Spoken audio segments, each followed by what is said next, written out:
Eisenhower, Vice President Nixon, President Truman, Reverend clergy, fellow citizens.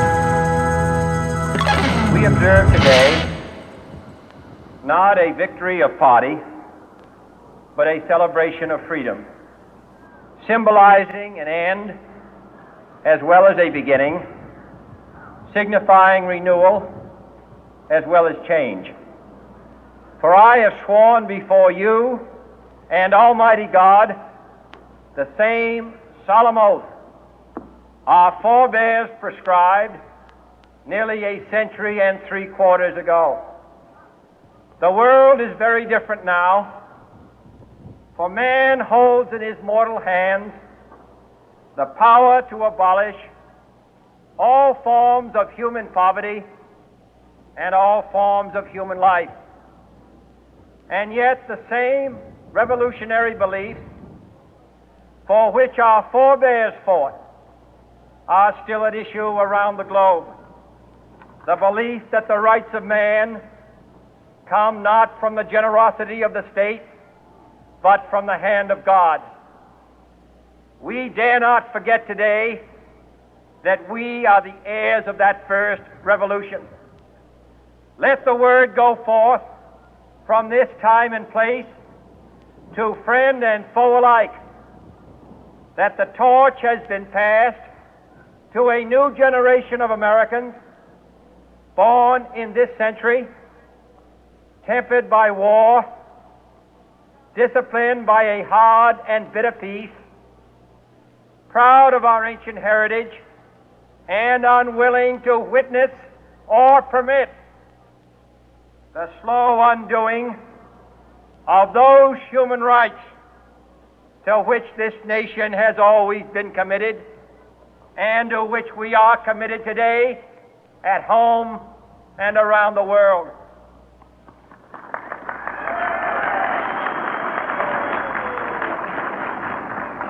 Let every nation know, whether it wishes us well or ill, that we shall pay any price, bear any burden, meet any hardship, support any friend, oppose any foe to assure the survival and the success of liberty.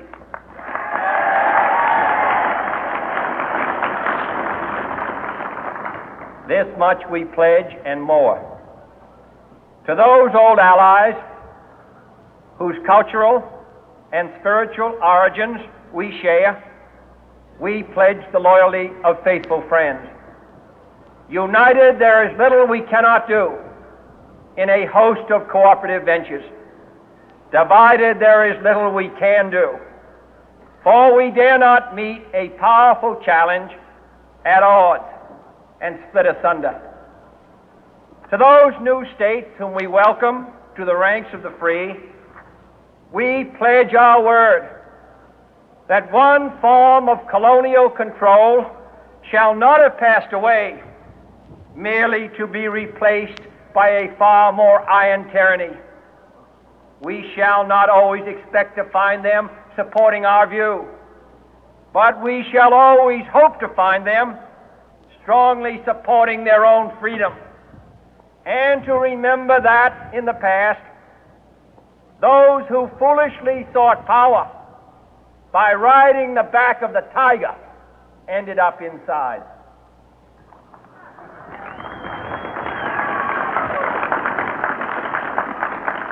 To those people in the huts and villages of half the globe struggling to break the bonds of mass misery, we pledge our best efforts to help them help themselves for whatever period is required, not because the communists may be doing it, not because we seek their votes, but because it is right. If a free society cannot help the many who are poor, it cannot save the few who are rich.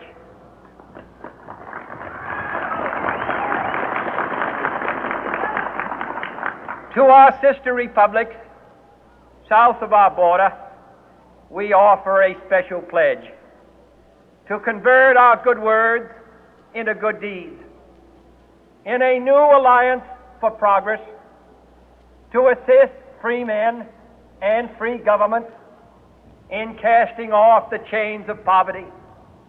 But this peaceful revolution of hope cannot become the prey of hostile powers. Let all our neighbors know that we shall join with them to oppose aggression or subversion anywhere in the Americas. And let every other power know that this hemisphere intends to remain the master of its own house.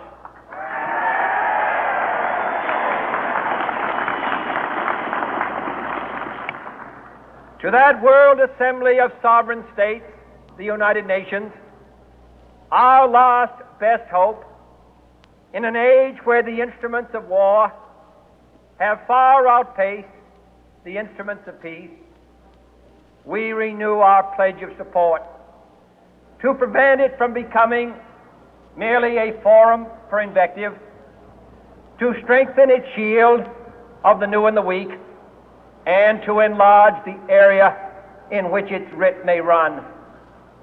Finally, to those nations who would make themselves our adversary, we offer not a pledge, but a request that both sides begin anew the quest for peace.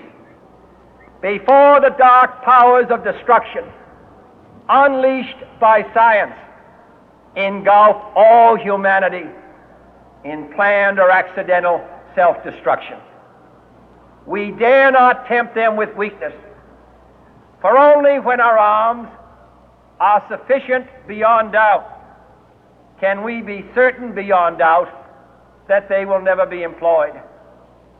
But neither can two great and powerful groups of nations take comfort from our present course, both sides overburdened by the cost of modern weapons, both rightly alarmed by the steady spread of the deadly atom, yet both racing to alter that uncertain balance of terror that stays the hand of mankind's final war.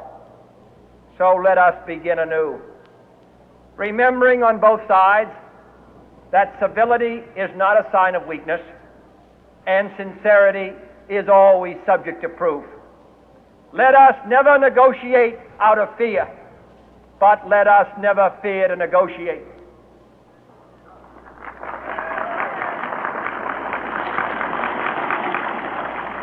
Let both sides explore what problems unite us, instead of belaboring those problems which divide us. Let both sides, for the first time, formulate serious and precise proposals for the inspection and control of arms, and bring the absolute power to destroy other nations under the absolute control of all nations.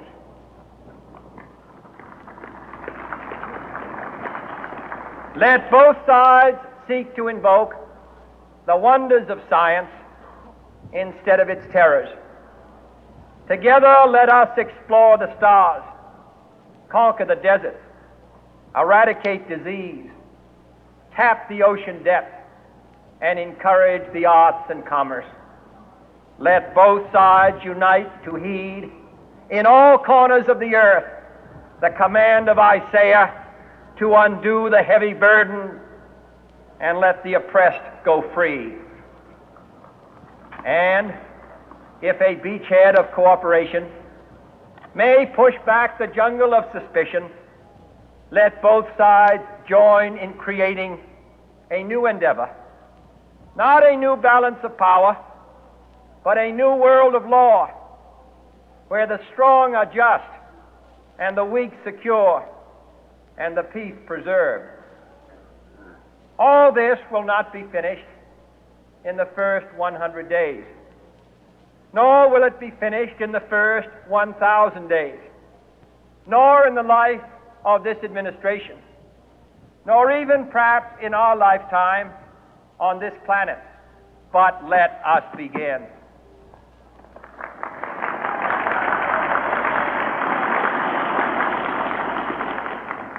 In your hands, my fellow citizens, more than mine, will rest the final success or failure of our course.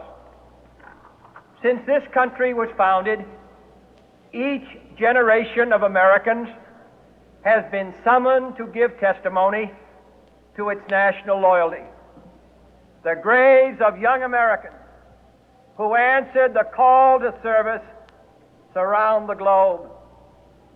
Now the trumpet summons us again, not as a call to bear arms, though arms we need, not as a call to battle, though in battle we are, but a call to bear the burden of a long twilight struggle, year in and year out, rejoicing in hope, patient in tribulation, a struggle against the common enemies of man, tyranny, poverty, disease, and war itself. Can we forge against these enemies a grand and global alliance, north and south, east and west, that can assure a more fruitful life for all mankind? Will you join in that historic effort?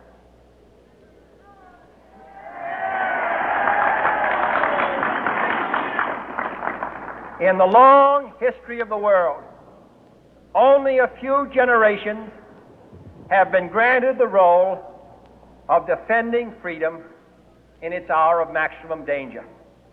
I do not shrink from this responsibility. I welcome it.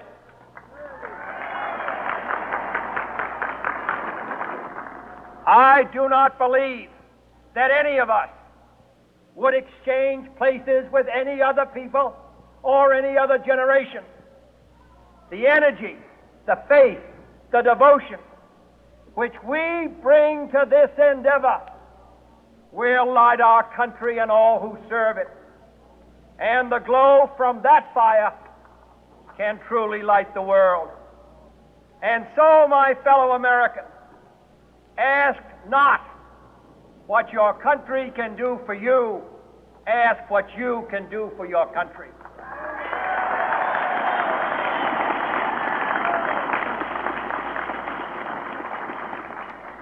My fellow citizens of the world, ask not what America will do for you, but what together we can do for the freedom of man.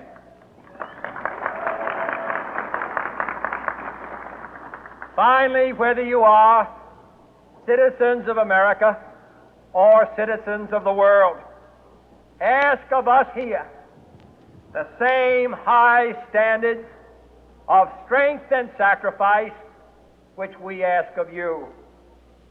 With a good conscience, our only sure reward, with history the final judge of our deeds, let us go forth to lead the land we love, asking His blessing and His help, but knowing that here on earth God's work must truly be our own.